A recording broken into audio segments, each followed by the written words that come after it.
sleep on the floor. My grandmother, Miss Daisy Johnson, she used to come to us and she would say, one night out of the week, you all get the opportunity to sleep in the bed. And so when I got to sleep in the bed, it wasn't like I got the bed to myself and I was like, man, I got the bed to myself. It was 5 more of my cousins in the bed. And so we slept 3 to the foot and 3 at the head. And so as a kid, pretty quick, I had to make a decision of what I wanted to do with my life, because in that same house, I had 8 uncles, all 8 of which are still going in and out of prison until this day because they sold drugs and they were engaged. And so I looked at it, and it's kind of like that quote that says, learn from the mistakes of other people because you can't make them more yourself. And so I saw them selling drugs, but I also saw the outcome. And so I said, I'm not selling drugs. I'm not joining a gang because I see where that road leads to. Either I'm going to end up dead or in prison. I said, so my best bet may be to go to the NFL. And so I went to my cousin by the name of Tamon. I said, listen, man, I want to go to the NFL. I feel our family deserves a better way of life. Let's work for it. I said, we're going to be patient. We're going to engage in consistent action every night. And so every night we would go out and we would race light pole to light pole in Kirkwood. No shoes. Light pole to light pole every night. And so one night we were getting ready to race, and down the street came a big blue pickup truck. And it pulled over to the side, and out of it got a white guy. First white guy I ever saw in my life. True story. And my uncle Bobo, who just got sentenced to 4 years in prison, he was on one corner. My other uncle Johnny, he was on the other corner. My uncle Bobo took off running and he looked at me. He said, "Hey, don't talk to him."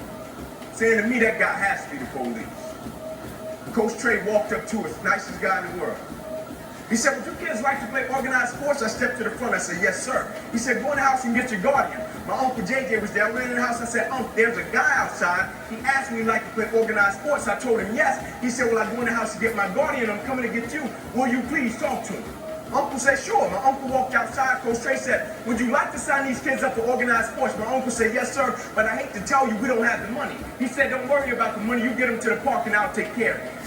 That same guy still buys me drawers and socks until this day on Christmas, and I'm 29 years old, and he started when I was 7.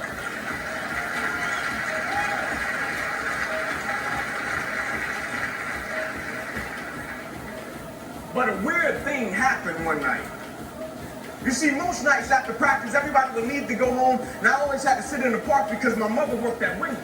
And my mother didn't get off work till about 10 o'clock, 10:30 most nights, and I'd be sitting there in the park, and I loved it. I didn't want anybody to take me home because when I went home, I was sleeping on the floor with roaches and rats. And so anytime I got in solitude to dream, anytime I got in solitude to think about what I wanted to do for my family and my community, I took advantage of it. And so most nights, I'll be sitting there in the park, and I'll be looking up at the lights. And I'll be envisioning myself doing things in the NFL, envisioning myself doing things for my community. And just as the lights would always go out, my mother, she would pull up, and she used to drive an old Buick Regal. Hubcaps off the car, seats torn up, the car was all beat up. And she would pull up and she would put the car in park. And I would always hop up, I would run over to my mother, I would give her a hug and a kiss. And I would say, Mom, if you don't mind, can you please sit back in your car? I have to do some extra drills. I have to go to the NFL. She would never have to work another day in your life. And I knew she was tired. And every night my mother would say, sure, Ink, and she would sit back in that car. Those car lights would hit that field, and here you had a 7-year-old kid doing backpedal drills, running sprints, running laps, chasing his dream to go to the NFL. And just beyond those car lights, I could always connect with my mother's eyes. And so it made me dig a little bit deeper. It made me push myself a little bit further. It made me work a little bit harder. I live by this thing called the harder you work, the harder it is to surrender. You see, the reason people quit, they don't take pride in what they do. The harder you work, the harder it is to surrender. And I'm not just talking about business. I'm talking about winning simultaneously in every aspect of life. I'm not concerned with a person that does well in one aspect of their life and they can hang their hat there and say, man, I made a lot of money. You made a lot of money. You're a public success, but you're a private failure. What good is it to make a lot of money? You don't want to go home to your family. What good is it to make a lot of money? You don't take care of your kids. What good is it? You're a public success, but you're a private failure. And so how can we win simultaneously and take pride in everything that we do? And one night, my mother couldn't pick me up, and she called Coach Trey. She said, Coach, I can't make it tonight. Can you please take Inky home? And so he put me and about 8 guys in the back of his pickup truck, and he said, Inky, I'm going to drop you off last. And so when he got to my house, I got out on the sidewalk, and I'm standing in front of 125 Warren Street, and I looked back at Coach Trey. And I said, why? Why are you doing this? Because where I came from, people didn't just help you. In other words, I pat you on your back, you gotta pat me on my back. You remember I did that for you, you gotta do this for me. And I said, why are you doing this? And he looked back at me and he said, son, I want to tell you something. He said, I don't want you to ever forget it. He said, son, the more you make sure that somebody else's life is okay, God will always make sure that your life is okay.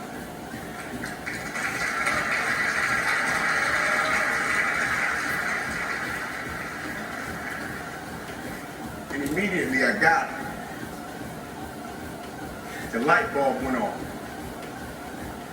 I stopped being this little selfish kid. I stopped being like my 4-year-old son.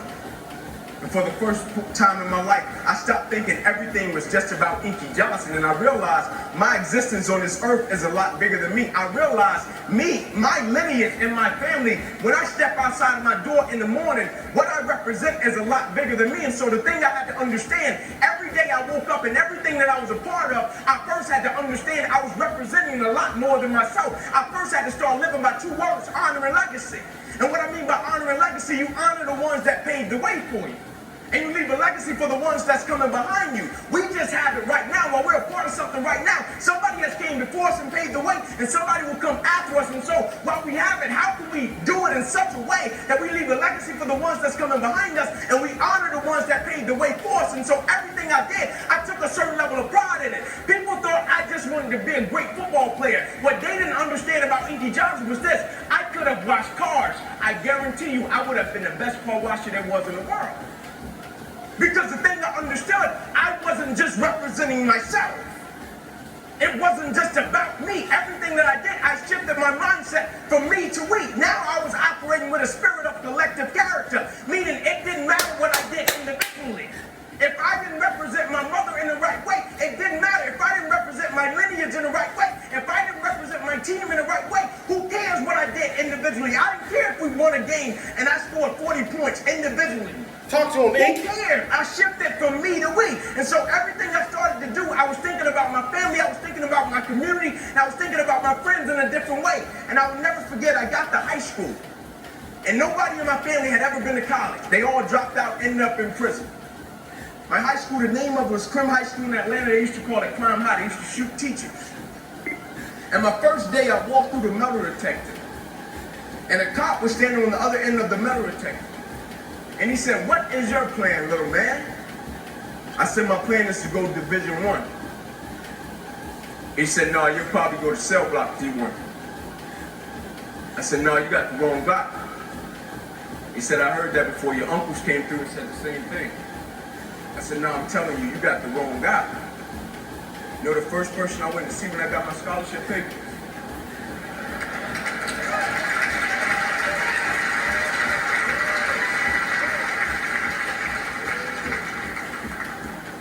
But you know the most amazing thing happened? It wasn't that I went to college.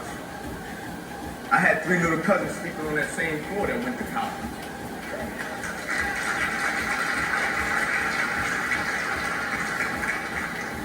I saw friends in my community come off the corner from selling drugs and go to college. I saw friends in my community come out of gangs and go to college. All because I shifted my mindset and it wasn't about me. I broke generational curses in my community because it wasn't just about me. I didn't care so much about me going to college. I wanted the ones coming behind me to get it. And I'll never forget, I went on an airplane, and my first time riding an airplane, I was a senior going to a football game, and I went in the restroom on the airplane, and as I was washing my hands, there was a sign on the wall. And I'll never forget it. My first time on an airplane, I'm washing my hands, there was a sign on the wall. And as I was walking out of the restroom, the sign said, "As common courtesy to the person that's coming behind you, can you wipe the sink out and leave it better than you found it?" And I said, as common courtesy to the generation that is coming behind me in life, everything that I touch, everything that I'm a part of, I vow to God that I will leave it better than I found it. And so now it wasn't even about me.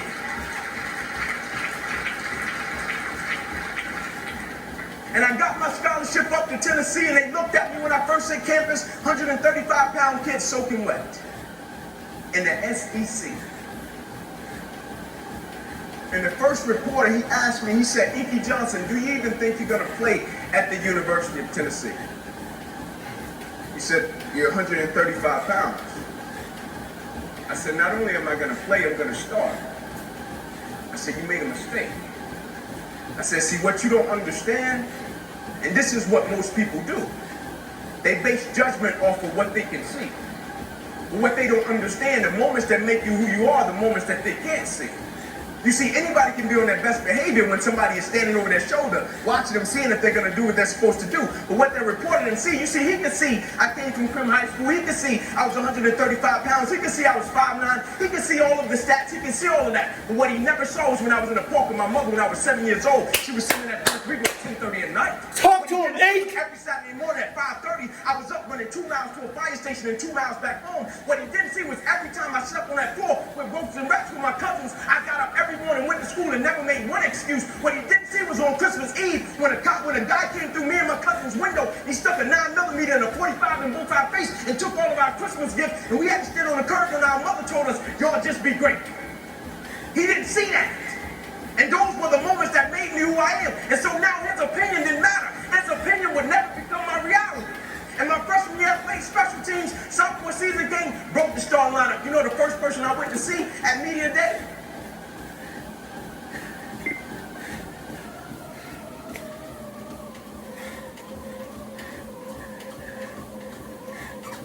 When a guy came through me and my cousin's window, he stuck a 9mm and a 45 in both our face and took all of our Christmas gifts, and we had to stand on the curb when our mother told us, y'all just be great. He didn't see that. And those were the moments that made me who I am. And so now his opinion didn't matter. His opinion would never. People's opinions of you don't matter, especially the ones who didn't see all those moments when no one else was around. The work you put in, the character, the honor for some nobody to come around and say, you ain't this or you ain't that, means absolutely nothing. That would become my reality. And my freshman year, I played special teams. Sophomore season game, broke the star lineup. You know the first person I went to see at Media Day? Got him. Talk to him, Ink. Tell him, Ink. They don't know. He quit. He's embarrassed. He was so embarrassed. They don't know. And I'll never forget my sophomore season. I finally made it to the point in my life where I felt as if everything in my life was lining up. Spiritually, I was getting discipled. Life was in shape. On track to graduate in 3 years. Life was in shape. Education. I still remember the day I was in the film room watching film, and I was watching the California Bears, and my defensive backs coach, Larry Slade, came in the room. He said, Inky Johnson, I got some good news for you. And I dropped the clicker, and I said, Coach, what is it? He said, son, you're a projected top 30 draft pick. He said, all you have to do is play these next 10 football games. You're an automatic multi-millionaire. I ran out of the room. I got on the phone. I called my mother and my grandmother. I said, listen. I said, after this season, we would never struggle. I said, we would never miss another meal. I said, after this season, our lives are about to change forever. And little did I know our lives were really about to change. First game, we come out, play against California Bears. I get an interception. We shut them down. We get the victory.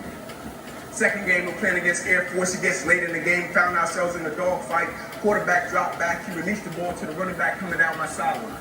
Now I approach the tackle like I approach any other tackle. And the way I'm approaching it, either I'm going to knock you out or you're going to knock me out. I'm 165 pounds. I can't play with anybody. But at the point of contact, when I hit this guy, something different happened that had never happened to me before in my life. I hit him, and it seemed as if every breath in my body left. My body went completely limp. I fell to the ground, and I blacked out. I'll never forget when my eyes opened, my teammates ran over to me. My first guy that was over was Gerard Mayo, the middle linebacker for the Patriots, one of my best friends. And he said, Ink, get up, let's go. I said, I can't. He said, what do you mean you can't? You're out lockdown corner, we need you, let's go. I said, I can't move. I said, there's a shock going through my whole body. I can't feel anything, man.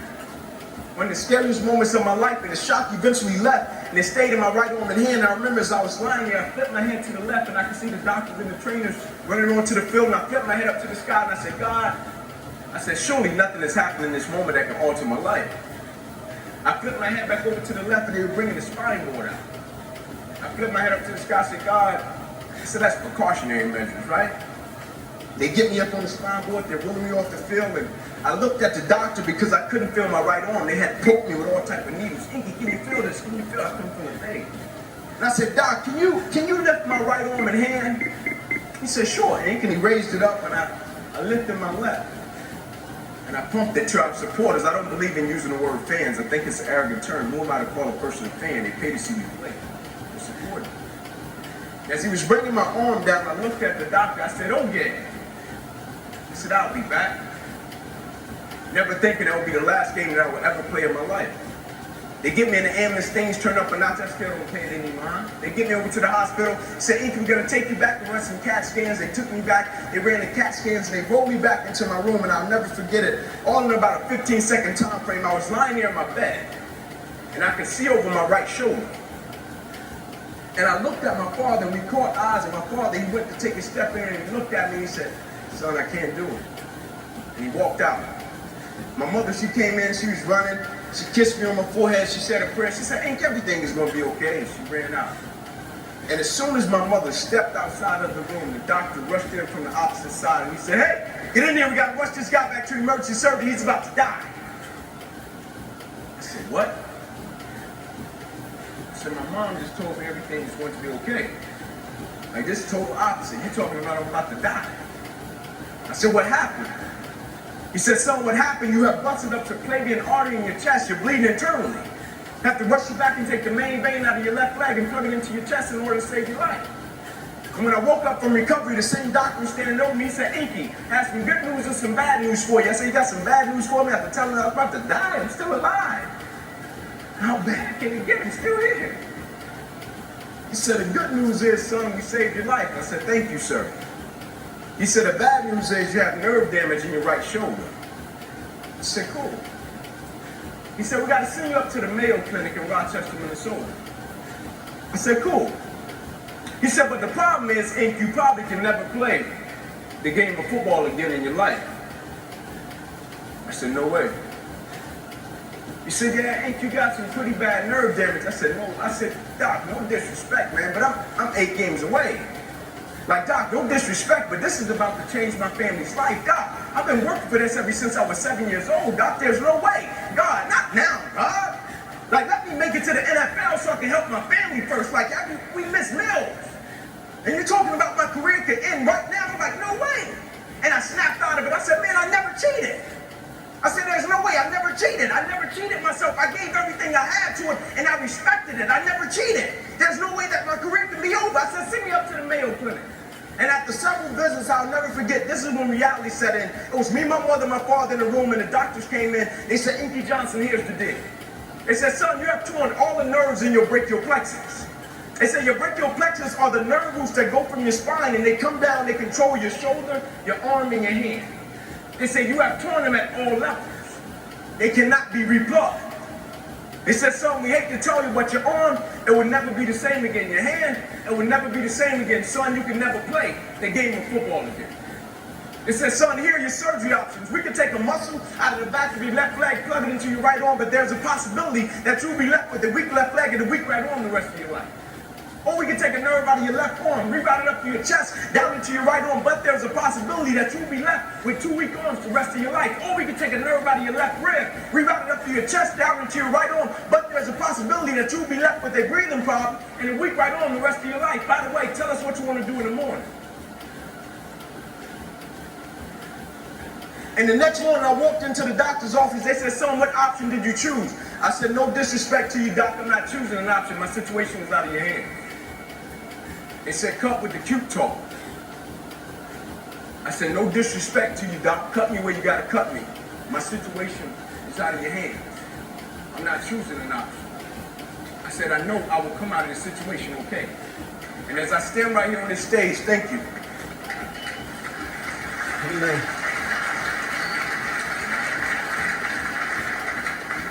As I stand right here on this stage before you today, they cut me 6 times down my left eye. They cut me 2 times across my right rib. They cut me 2 times across my right pec. They cut me 1 time across the left side of my neck, 1 time across the right side of my neck. They cut me from the bottom of my armpit all the way down to the bottom of my hand. And after they got through cutting on me, they said, "Son, you're going to be in this hospital for the next 40 days. I walked out of the hospital on the 3rd day. They said, "You broke a record. How did you do it?" Essence. And I said, "First and foremost, the thing I want y'all to understand, I would never let a circumstance or a situation define my life." Never. Never. But most importantly, you know what I had invested? I had sweat equity. I had been working my whole life. And what I didn't understand, by being determined to chase something, by being committed to it, and what commitment is staying true to what you said you were going to do long after the move that you have set it in has left. You see, people think commitment is saying, yes, I'll do it on the days when it feels good. But I've been committed to everything that I ever started in my life, and I never stopped and I never quit it. And so by being committed to everything that I started, I finished it. It built a certain type of spirit. It built a certain type of mentality. It built a certain type of individual. And so now I couldn't quit even if I wanted to. I couldn't lay in the bed even if I wanted to. I couldn't stop even if I wanted to. I had too much energy in my life and everything that I was doing. Because I understood my existence wasn't about me. I went from me to we a long time ago. I understood the process is more important than the product. It wasn't about the outcome for me. Whether I made it to the NFL or not, that was inconsequential in God's plan for my life. But I was going to fall in love with that process. Because I understood by falling in love with that process, it was going to turn me into a machine.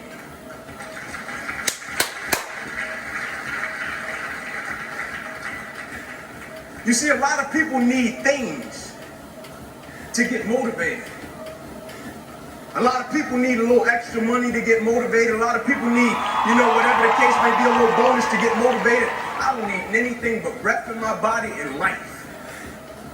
And every day I wake up, I understand I got 2 children depending on me. I understand I got a wife depending on me. I understand I got a world that needs me. The reason I go at life with the passion and the zeal that I go at it with is because I understand every day of my life is somebody in the world that is dependent on me. It may not be you, and if it's just about you, you're in trouble, because I'm telling you, you're going to hit something in life that's a lot tougher than you, and it's going to test your will, and it's going to test your heart. If it's just about you and if it's just about the product, it will push you. Every day I get up, I understand it's somebody in the free world that's looking at me to see if I'm going to keep going, and so I can't quit. And so I went back to school the next week after they had just saved my life. I was back in class. I had to learn how to write all over again. I had to learn how to walk all over again. I had to learn how to tie my shoe all over again. I had to learn how to bathe all over again. I had to learn how to live life all over again. Never one time did I say, let me go home, I need a break. Never one time did I go into the training room and say, I need some time off. Can you all just give me a little leave time? I need to go back home. I need some time off. My life just changed last week. And they came to me and they said, Inky, go home. We know how much the game of football meant to you. I said, yeah, you know how much the game of football meant to me, but you don't know how much life means to me. You see, the thing we have to understand about everything that we're a part of, first and foremost, it's a blessing by God. And when it's a blessing, you can't help but to give everything you got to it. My life got saved. I got spared my life. I almost died. The doctor came to me on the field. He was on one knee and he grabbed my wrist and he said, son, you don't have a pulse. I don't even know how you're still living. And my last doctor visit, they came to me and they said, sorry, Inky Johnson, you would never be able to use this arm or hand again in your life. I said, no disrespect to you, doc, but I will use this arm and this hand every day for the rest of my life by the way that I live my life. Every day I'm going to impact someone's life. Every day I'm going to empower someone. Every day I'm going to inspire someone. Every day I'm going to encourage someone.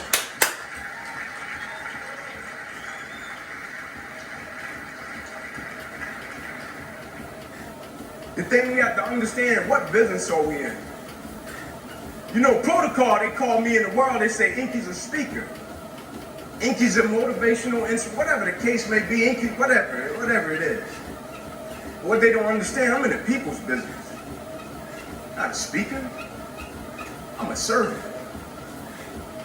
Anybody that has direct contact with people on a daily basis, that is an opportunity to change someone's life. Don't ever pass up an opportunity to be of encouragement to other people. Don't ever pass up an opportunity to inspire someone. Don't ever pass up an opportunity to empower someone. Don't ever pass up an opportunity to show someone love. Because the thing about it, my wound, like you can see this. You can see my arm. My wound is visible. But it's a lot of people in this room that are wounded. And you can't see it. And it's internal. And so the opportunities that we pass up to be a blessing to other people, we can save their life with just one encounter. When we talk about me to we, when we talk about process over product, when we talk about sweat equity, when we talk about better together, do we really understand what that means? Because sometimes the thing about life always comes along when we make up our mind and try to distract us. But truth be told, we all know that we're stronger together. And that's in every aspect of life, whether it be sports, whether it be business, whether it be a marriage, whether it be a family. We're always stronger together. It's kind of like the Planet of the Apes movie when Caesar and his guys, they were going crazy, they were going bananas, and Caesar stood back on the hill, and Caesar was trying to calm them down. They wouldn't calm down, they wouldn't listen to him, and the way he got their attention was phenomenal. The way he got their attention, he picked up a piece of straw. One silly piece of straw. Caesar picked up one silly piece of straw, and he held it up in front of him. He picked up one straw, and he broke it. And then he picked up 2 handfuls of straws, and he breaks them. And what he was telling them, alone, we can do nothing. Together, strong, unstoppable, can change the world. Thank you for your time. I greatly appreciate it. God bless you.